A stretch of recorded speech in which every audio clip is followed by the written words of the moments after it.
रचित को ऑफिस के लिए निकलते देख डिम्पी जल्दी से कमरे में जाती है जहां रचित का सामान रखा रहता है। वो उस कमरे की पूरी तलाशी लेने लगती है। हर एक छोटा सामान वो बारी बारी से देखती है लेकिन उसके कुछ हाथ नहीं लगता। डैम इट, यहाँ तो कुछ भी नहीं है जिसे मैं डैड के सामने जाकर दिखाऊं। कुछ तो ऐसा होगा पर कहाँ रखा होगा।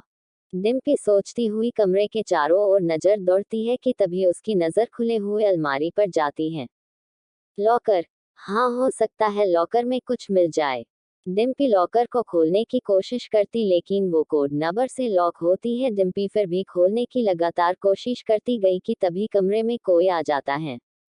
बहू, सरला जी देवयानी को कमरे में देखते हुए कहा। बहू यहाँ क्या कर रही हो?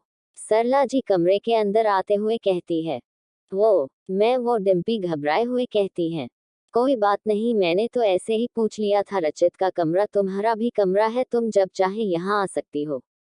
और सिर्फ कमरा ही नहीं, रचित से जुड़ा हुआ सब कुछ तुम्हारा भी हक है। सरला जी ने कहा। सिर्फ रूम क्या, ये पूरा घर ही मेरा है जिसमें तुम दो माँ बेटे ने हथियाने के लिए बैठी हो। बट बहुत जल्द तुम दोनों की सही जगह मैं दिखाऊंगी। डिम्पी ने मन ही मन सोचा। क्या सोच रही हो बेटा? सरला जी ने कहा। वैसे सासू मॉम, क्या आपको पता है रचित अपना ज्यादातर सामान कहाँ रखता होगा? डिम्पी ने रचित के बारे में जानने के लिए पूछा। वो तो अपना सामान यही कहीं रखा करता है ताकि नजरों के सामने रहे, लेकिन कुछ सामान वो अलमारी में भी रखा करता है। अगर तुम्हें कुछ चाहिए तो मैं रचित से कह देती हूँ। सरला जी ने कहा। नहीं, मुझे कुछ नहीं चाहिए, मैं तो बस उसका सामान अपने रूम में शिफ्ट करने के लिए पूछ रही थी। डिम्पी ने बात घुमाते हुए कहा। अच्छा बहू, ठीक है। सरला जी के कहने पर डिम्पी वहां से चली जाती। अपने रूम में जाकर डिम्पी पूरी तरह से परेशान हो जाती है। कुछ तो ऐसा क्लू मिलेगा जिससे उसकी सच्चाई में डैड के सामने ला पाऊं। क्या आज रात वो फिर से उसी कमरे में जाएगा? अगर ऐसा है तो मुझे वही उसे पकड़ना होगा। डिम्पी कमरे में टहलते हुए सोचती हुई कहती है। उसे बस आज की रात का इंतजार था। जब तक इस मिडिल क्लास का भांडा नहीं फोड़ लेती तब तक मुझे एक टिपिकल सो कॉल्ड बहू होने की एक्टिंग कंटिन्यू करनी होगी। कहती हुई डिम्पी कमरे से बाहर निकल जाती है। शाम तक रचित ऑफिस से जल्दी घर आ जाता है। डिम्पी उस समय सीढ़ियों से नीचे आती है और फिर से बहू होने की एक्टिंग जारी रखती है। अरे आप इतनी जल्दी आ गए? रचित अब की अपनी दाएं बाएं देखता हुआ डिम्पी से कहता, तुम मुझसे बात कर रही हो? और नहीं तो क्या, यहाँ हम दोनों के अलावा है ही कौन? डिम्पी ने कहा। वही तो मैं कह रहा हूँ, यहाँ हम दोनों ही है, तो तुम्हें यहाँ अपनी टिपिकल बहू होने की एक्टिंग बंद कर देनी चाहिए। रचित ने व्यंग से कहा। ये आप क्या कह रहे हैं? मैं कोई एक्टिंग नहीं कर रही, मैं सच में बहू बनना चाहती हूँ। डिम्पी ने रचित की ओर देखकर भोली सूरत बनाकर कहा।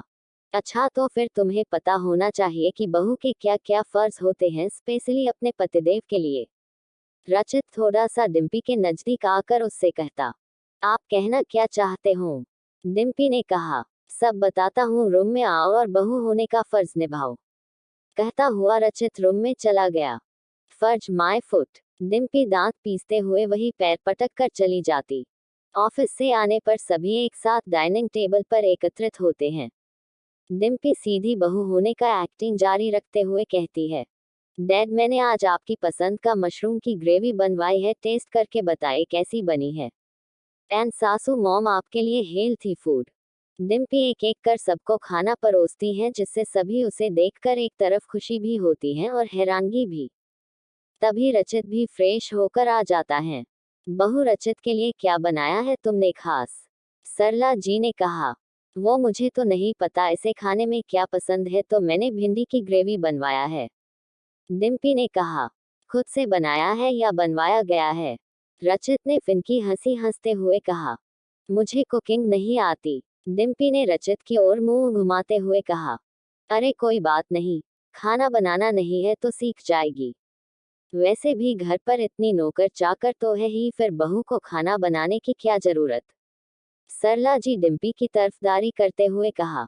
नहीं नहीं सरला बहन जी, ऐसा नहीं है, खाना तो घर की बहू को ही बनाना चाहिए।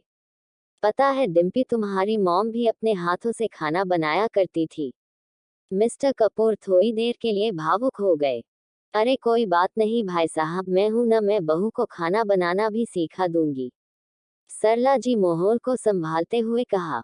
माँ अब चले, आपको दवाएं लेनी है। रचित माँ को कमरे में लेकर जाता है। तब तक मिस्टर कपूर भी रूम में चले जाते।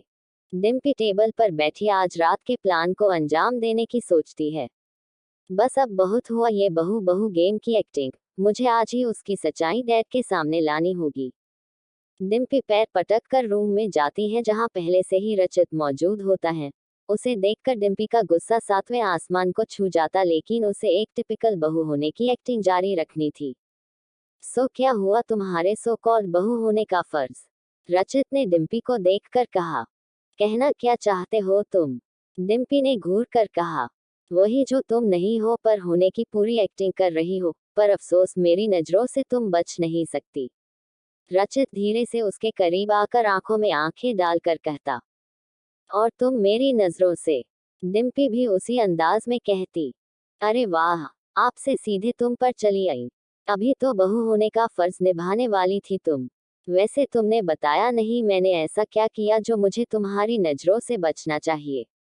रचित ने उसे घूरते हुए कहा। डोंट वरी, टाइम आने पर सब कुछ पता चल जाएगा।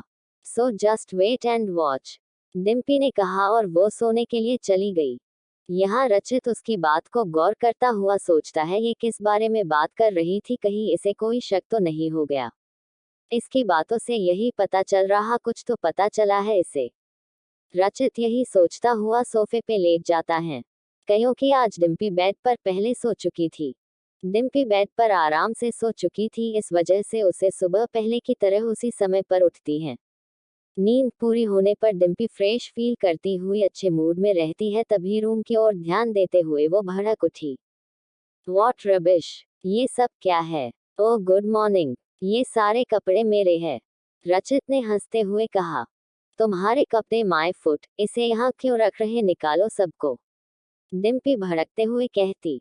अरे तुमने ही तो कहा था कल माँ से कि तुम मेरे कपड़े अपने रूम में शिफ्ट करने वाली हो। अब तुम्हें इतनी मेहनत करने की जरूरत नहीं, मैंने खुद ही हमारे कबर्ड पर शिफ्ट कर दिया। रचित जिस बात को नॉर्मल होकर कहता, डिम्पी की त्योरियां चढ़ जाती। क्या कहा तुमने हमारा? लिसन, ये मेरा रूम है और यहाँ की हर चीज पर मेरा हक है, सिर्फ मेरा। डिम्पी दांत पीसते हुए कहती है। वो क्या है ननशेली, आई मीन डिम्पी मैडम, अब से तेरा मेरा नहीं हमारा कहने की आदत डाल लो, रचित ने जवाब दिया। रचित अपना सामान डिम्पी की अलमारी में शिफ्ट करता रहा और डिम्पी गुस्से से पैर पटक कर बाथरूम में चली गई। रचित हंसता हुआ बाहर चला जाता। डिम्पी बाथरूम में निकलती तब तक रचित रूम से बाहर जा चुका था। थैंक गॉड ये गया, इसने तो सांस लेना भी प्रॉब्लम कर रखा है। तभी डिम्पी का ध्यान टेबल पर रखे रचित के फोन पर जाता है। वो जल्दी रूम का दरवाजा लॉक करके रचित के फोन को ले लेती है। ये सही मौका है, मुझे इसके फोन के जरिए ही कुछ तो क्लू मिल ही जाएंगे। डिम्पी सोचती हुई रचित का फोन खंगालने लगी। काफी देर तक खंगालने पर भी डिम्पी को कुछ नहीं मिला तो वो पागल की तरह चिल्ला उठी। डैम इट, इसके फोन में भी कुछ भी नहीं है। कैसा इंसान है, इतना सस्पेंस कर रखा है।